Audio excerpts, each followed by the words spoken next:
Salut à tous, j'espère que vous allez bien. Aujourd'hui on se retrouve pour une vidéo fort bien utile, j'ai envie de vous dire, qui va répondre à la question du titre que vous avez déjà lu, comment bien choisir son mascara. Alors sachez que moi j'ai mis des années à trouver le bon mascara. Alors c'est vrai que c'est pas du tout évident de choisir son mascara, dans la mesure où le marché de la beauté est vraiment inondé de différents types de mascara. Avant de faire cette vidéo, j'ai fait plusieurs recherches, parce que quand même, voilà, je voulais pas vous dire du bullshit. Et sur Pinterest, j'ai repéré une image qui était très parlante, qui répertoriait en fait les différents types de brosses. Et c'est fou en fait, parce que les humains ont pu inventer tout ça pour avoir de beaux cils. Il y a vraiment tout un tas de brosses très différentes. On sait pas toujours à quoi servent ces brosses-là, et c'est ce qui nous perd en fait finalement au moment de choisir son mascara. Donc si vous souhaitez savoir comment bien choisir ce mascara, et c'est la 30e fois que je dis cette phrase depuis 3 minutes de vidéo, je vous conseille de regarder ce qui suit.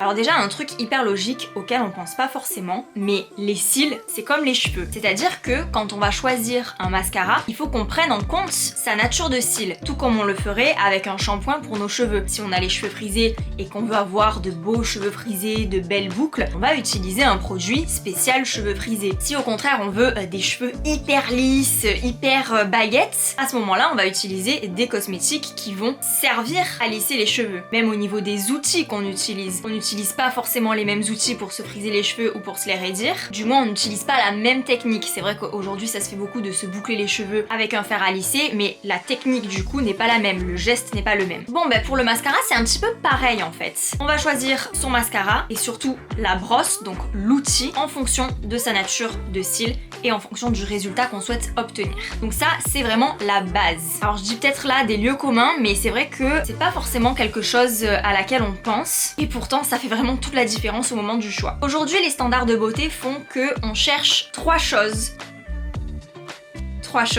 concernant nos cils. Pour qu'ils soient beaux selon les critères édictés par notre société, il faut qu'ils soient longs, il faut qu'ils soient fournis, qu'il y ait du volume, et il faut qu'ils soient courbés. Volume, longueur, courbure. Ces trois effets-là, ils peuvent être combinés ou pas, et là-dessus du coup il faudra être très attentif à la notice des mascaras. Ce que j'appelle la notice, c'est ce qui est marqué sur le packaging. Malheureusement c'est assez difficile parfois de déchiffrer les formules marketing qu'il y a sur les emballages. Millions de cils, effets faux cils, volume papillon, etc. Vous saisissez le trip. Du coup, en fonction de l'effet que vous allez vouloir obtenir sur vos cils, il va falloir choisir la bonne brosse, parce que chaque brosse a vraiment une utilisation très précise. Donc j'ai regroupé les 4 types de brosses pour vous aider à y voir plus clair, mais sachez quand même qu'il en existe, comme je le disais au début de cette vidéo, une multitude. Premier type de brosse, ce sont les brosses touffues, les brosses larges. Par exemple, les brosses du Better Than Sex de chez Too Faced, ou alors le Lash Paradise de chez L'Oréal.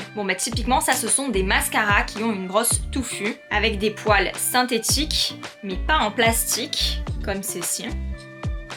Bon, ces brosses elles sont touffues, elles sont larges, elles sont ultra adaptées aux cils peu fournis puisqu'elles vont apporter du volume à la frange de cils. Ensuite on va avoir un autre type de brosse comme celui-ci, un petit peu en forme de cuillère comme ça. Donc le mascara que je vous présente c'est le Lash Sensational de chez Maybelline. Toutes ces brosses recourbées en fait, elles épousent la forme de l'œil et du coup elles sont recourbées, elles vont donc permettre aux cils d'être bien courbés, d'avoir une jolie courbe, un profil bien bombé. Donc ce genre de brosse c'est pas mal pour les cils comme les miens par exemple qui sont très raides, très difficiles à courber. Et ça s'adapte autant aux personnes qui ont beaucoup de cils à celles qui en ont pas beaucoup. Là c'est vraiment pour recourber, donc peu importe la nature de ton cil, s'il est déjà recourbé c'est très bien, tu auras un effet encore plus courbé, mais si c'est pas le cas, c'est justement à ça que va servir la brosse en question. Pour un effet encore plus prononcé, je vous invite aussi à utiliser un recourbe-cils avant la pose du mascara, de manière à décupler cet effet courbé. Autre type de brosse qu'on peut retrouver notamment chez le Bad Gal Bang de chez Benefit, c'est ce type là, donc très longue, avec des picots assez fins. Ce genre de brosse c'est hyper adapté quand on a des cils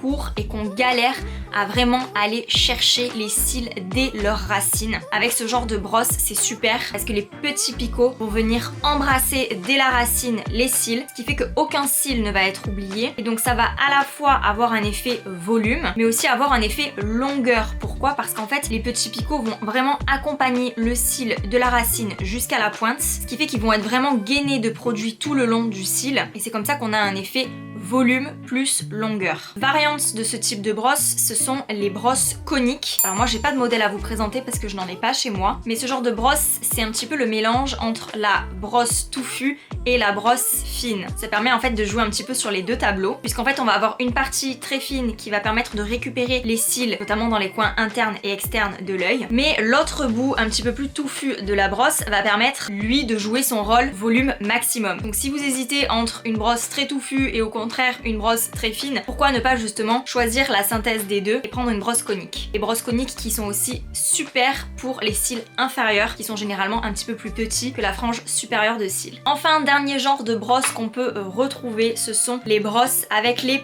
petits picots en plastique. Alors là, ce genre de brosse, typiquement, c'est ce genre de brosse dont je vous parle. Donc la première brosse, c'est celle du Bambi Eye de chez L'Oréal. Et la deuxième, la bleue, là, c'est le Rocket Volume Express de chez Maybelline, version waterproof. Alors ce genre de brosse, d'après ce que j'ai lu, c'est un petit peu le tout en un. C'est une brosse qui combine en fait l'effet volume, puisque comme vous le voyez, elles sont quand même assez grosses.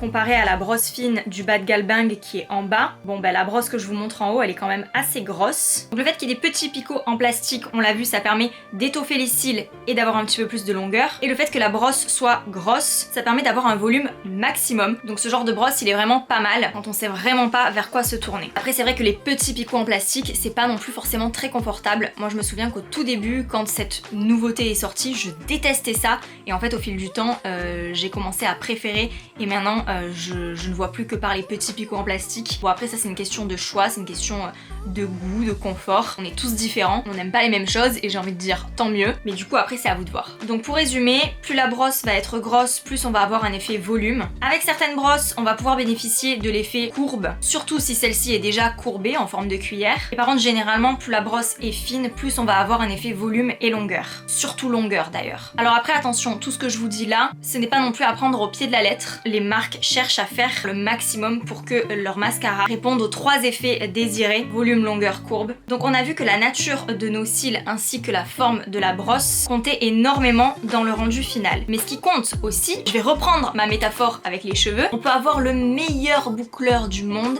si on ne sait pas s'en servir, on va pas avoir les cheveux bouclés. Bon bah le mascara c'est exactement pareil, si on l'applique mal, on va pas avoir l'effet désiré. Donc la technique pour appliquer le mascara, elle est hyper simple, c'est la fameuse technique du zigzag. Donc en fait, on prend son mascara, on va vraiment au ras des cils et au lieu d'étirer la matière en un mouvement droit, on va étirer la matière en faisant des zigzags comme ça, en faisant des va-et-vient de droite à gauche ou de gauche à droite, de manière en fait à venir déposer le produit sur les cils de la racine jusqu'à la pointe. Ça c'est une technique qui marche super bien. Forcément, plus on passe de couches et plus on aura de produit sur les cils. Attention quand même parce qu'au-delà d'un certain seuil, c'est l'effet inverse qui se produit en fait. On enlève tout le produit qu'on vient d'appliquer sur le cil, ce qui est un peu bête. C'est pour ça qu'il faut quand même laisser sécher les différentes couches qu'on se met. C'est pour ça que parfois vous voyez des nanas dans leur tuto make-up qui se mettent du mascara, elles font une autre partie de leur visage et ensuite elles y reviennent, elles mettent une deuxième couche et là elles ont un effet max. Parce qu'en fait elles laissent sécher la première couche pour pouvoir appliquer la deuxième, de sorte à ce que la deuxième couche n'enlève pas la première couche de produit.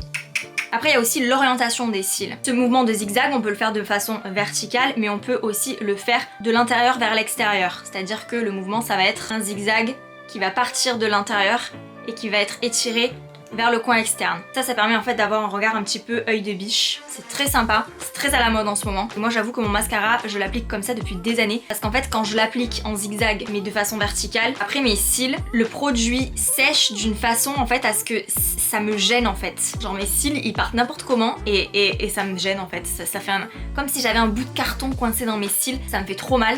Du coup, j'utilise la technique du coin interne vers le coin externe parce que là du coup ça ne me fait absolument pas mal et c'est beaucoup plus confortable. Enfin, si vous voulez avoir plus de courbe, ce que vous pouvez faire, c'est tordre votre mascara. Bon, libre à vous de le faire. Moi par exemple, je l'avais fait avec ce mascara là, Yves Rocher, c'est le volume Elixir.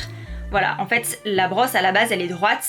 Et moi ce que j'avais fait c'est que voilà, je l'avais pliée en deux comme ça, de manière en fait à avoir une brosse un petit peu en forme de cuillère pour que ça vienne bien courber les cils. Donc ça c'est la première astuce. Maintenant si vous voulez pas courber votre mascara parce que vous l'avez payé ultra cher, je comprends tout à fait. Dans ce cas la technique c'est de vraiment appliquer son mascara l'œil fermé et de bien appuyer, de bien plier le cil en fait, de manière à ce qu'il prenne la forme de la courbe désirée. Et faites-le bien sûr après avoir courbé vos cils au recourbe cils, de manière à avoir l'effet courbe amplifié. Concernant la couleur du mascara, quelle couleur adopter? Là ça va vraiment dépendre des goûts de chacun. Aujourd'hui il existe une multitude de couleurs différentes. Personnellement moi je préfère le mascara noir ou alors marron, je trouve ça beaucoup plus naturel. Maintenant libre à vous de craquer pour des bleus marines ou même des bleus électriques comme ça se fait beaucoup en été, ça peut être sympa. Dernier petit point qui est une évidence mais que je tiens quand même à rappeler, le mascara waterproof ce n'est pas réservé à l'été. C'est vrai qu'en été les circonstances font qu'on transpire, on va souvent à la plage, on va se baigner dans sa piscine, mais n'oubliez pas que en hiver le temps est humide et en plus les yeux pleurent facilement à cause du froid notamment, ce qui fait qu'on peut vite se retrouver avec la larme à l'œil et du coup le mascara qui dégouline. Le mascara waterproof c'est toute l'année. Je sais aussi qu'il y a certaines filles qui préfèrent la formule des mascaras waterproof parce qu'elles trouvent que c'est plus adapté à leur cils. Là je vous laisse libre arbitre, moi c'est vrai que je préfère quand même les formules non waterproof. Je sais pas, je trouve qu'elles sont moins... je les trouve un petit peu plus faciles à travailler en fait. Mais bon, ça ce n'est que mon avis, vous faites comme vous voulez. Et d'ailleurs pour tous les conseils que je viens de vous donner, en fait ce ne sont que des conseils. Je le rappelle, je ne suis absolument pas esthéticienne. Ce sont des conseils que j'ai lus, que j'ai vus, que j'ai appris au fil du temps. J'ai croisé mes sources, j'ai essayé ce qui fonctionnait et tous ces conseils du coup, je vous les ai mis dans cette vidéo. Donc attention, je préfère le répéter, on est tous différents. Il se peut que parmi les conseils qui sont énoncés dans cette vidéo, il y en ait qui ne vous conviennent pas du tout et c'est normal. Le mascara c'est pas une science exacte.